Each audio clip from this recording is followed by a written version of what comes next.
qui commencerait à 17, 18 heures et qui finirait à minuit, où là, on consomme 5 médias en même temps.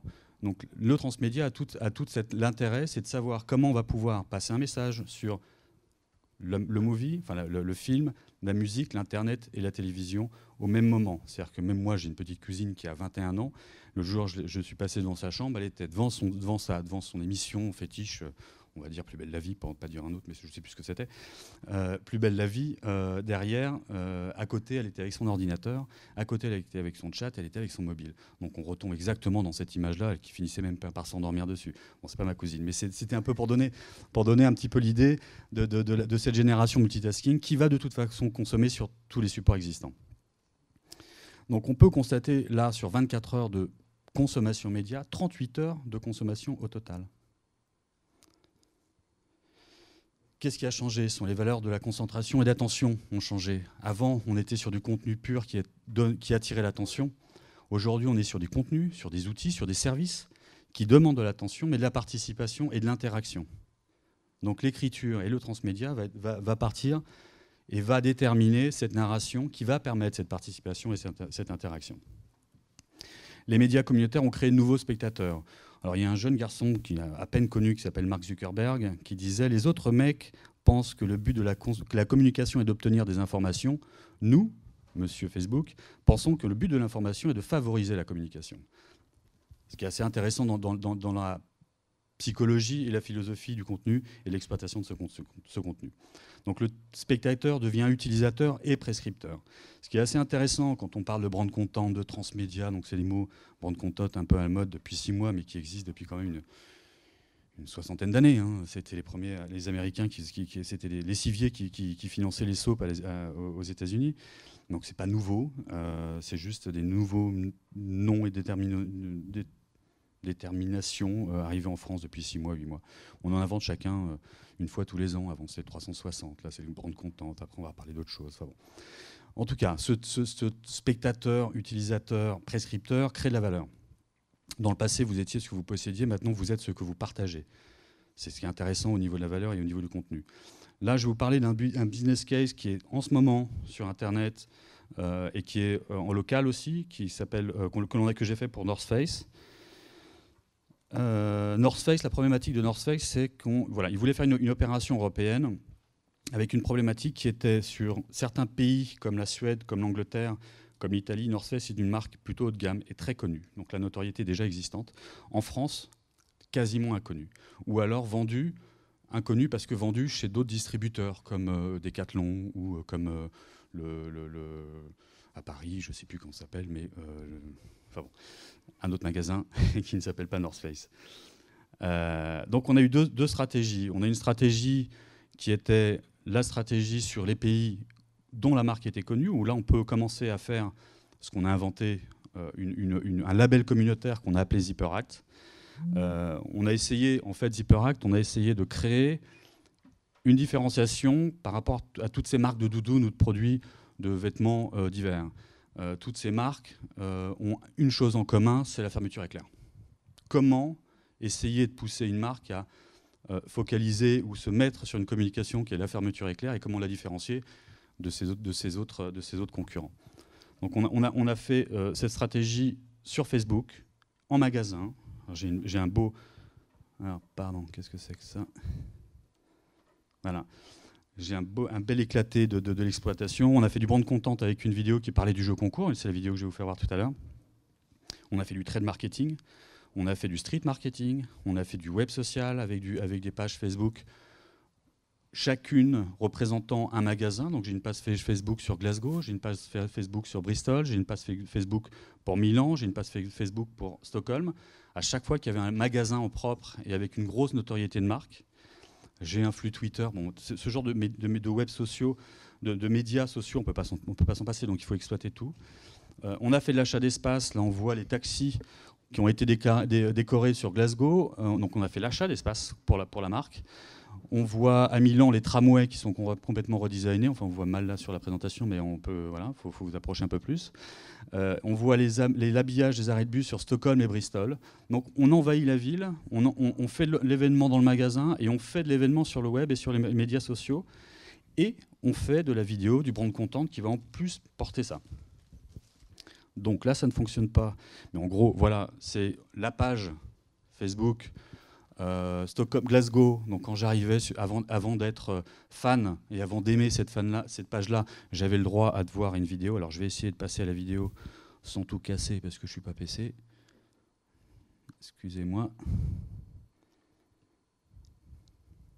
Alors normalement, je fais un pomme 8 pour faire plein écran. Je pense que ça va être la même chose. Non, c'est pas la même chose. Bon, c'est pas grave, on va la voir. Donc ça, c'est la vidéo pour lancer le concours. C'est la vidéo qui sert à installer le label communautaire ZipperAct. Mets ton micro à côté de...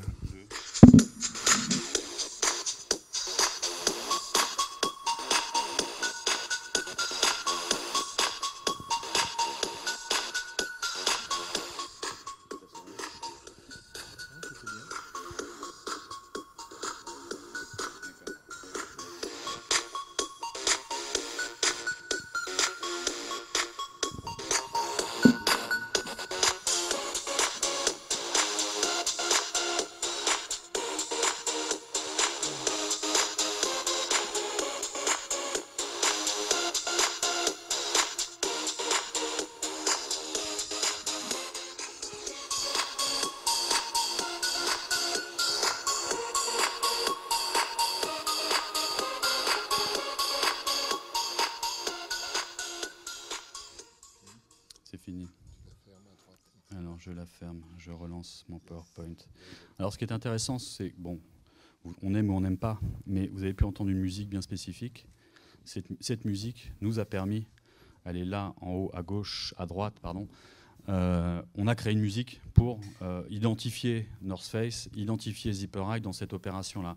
Donc cette musique qui est là exploitée dans le cadre de ZipperAct, sur les pays où on n'exploite pas ZipperAct, on a toujours cette musique-là. Et je le ferai voir un petit peu plus loin. Ce qui est intéressant, donc je vous parlais tout à l'heure de réseau communautaire, de participation. On est dans l'UGC pur, on n'invente rien. Hein. On utilise ces leviers simplement pour donner une assise et pour donner une visibilité. User-generated content. Voilà, user-generated content. On peut voir là des personnes de Stockholm qui se sont amusées à complètement détourner la marque. Donc il faut savoir que pour la marque, et c'est ce qui fait le succès de cette opération en ce moment, c'est que la marque ne met pas d'interdit. Donc on peut partir sur la créativité complètement ouverte. Bon, après, nous, on va modérer. On ne veut pas de racisme, on ne veut pas de sexualité, on ne veut pas ce genre de choses-là. Mais les internautes jouent le jeu et partent pas dans tous les sens. Leur but, c'est quand même de gagner un week-end dans les Alpes. Ça fonctionne. Sur la page de Milan, en 15 jours, on est passé à plus de 4000 fans, ou 3000, un peu plus, on est à 3009 encore, donc on n'est pas encore passé à plus de 4000 fans. En moyenne, on a dépassé tous les 1000 fans. Celle de Milan a totalement explosé. Mais là, on peut voir les internautes qui s'amusent à exploiter la marque et quasiment la déformer dans le cadre du jeu.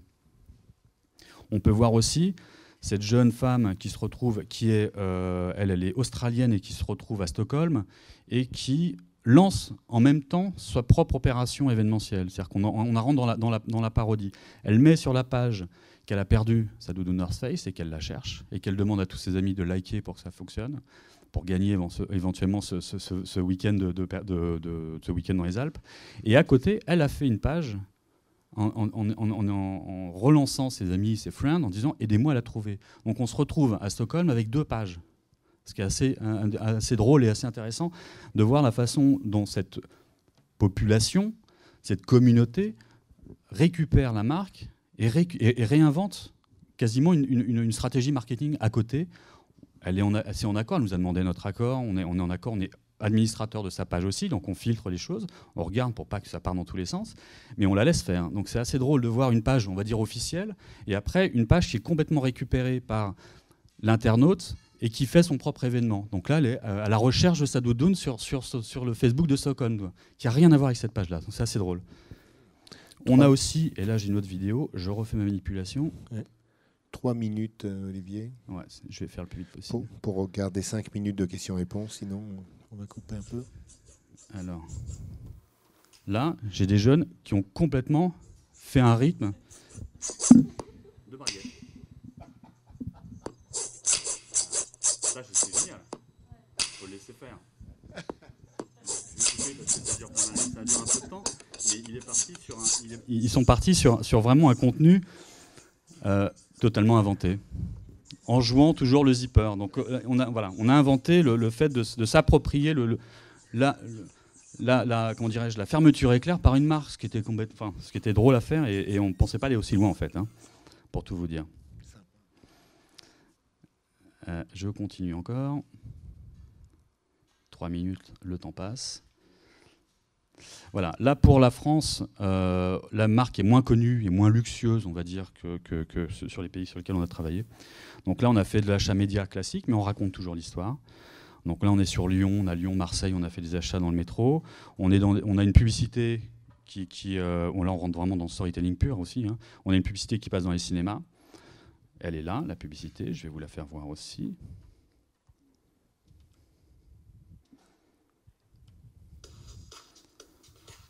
On retrouve la musique.